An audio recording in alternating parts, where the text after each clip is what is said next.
Well, Valentine, Chicago fire crews were here a little bit earlier this morning, still cleaning up the scene hours after this all unfolded. After 11 o'clock last night, we know that 18 people were shot. At least 4 were killed. Wow, we need more ambulances out here. We don't have nearly enough. How many more ambulances are needed? At least 2 or 3.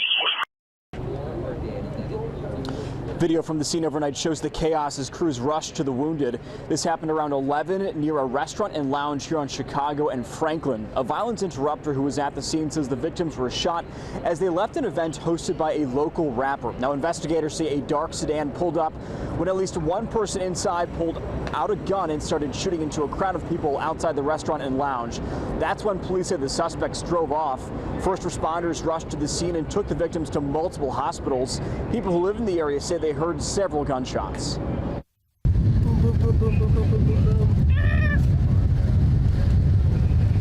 So, hasn't been that bad in a while. Now, police are still investigating, but our source tells us investigators believe multiple shooters were involved back here live in River North at this hour. Chicago police also tell us they are still looking for suspects at this hour. Of course, as we learn more information throughout the morning, Tanya and Val will be sure to bring you the latest from River North. Back to you. Christian, thank you. And of course, there is a heartbreaking scene at Northwestern Hospital where many of those victims were taken. Stephanie Wade has been talking to families there. Stephanie. Tanya, it really is just absolutely heartbreaking here at the hospital right now, where police just gave updates on the condition of victims here to mourning family members. According to police, 9 people were taken here to Northwestern. That is half of the 18 victims in this shooting investigation. Others were taken to Stroger Hospital, Mount Sinai, as well as Illinois Masonic. One woman I spoke to tells me her daughter was shot in the chest.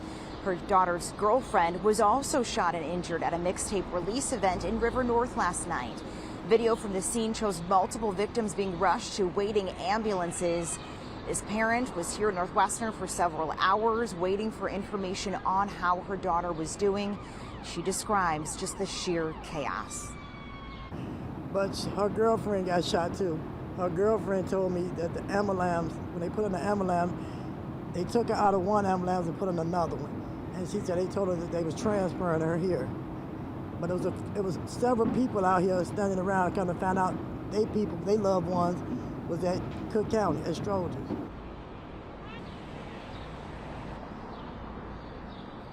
And Val and Tanya, I have to tell you this heartbreaking update. We learned just moments ago that woman's 26-year-old daughter has died from her injuries here at Northwestern.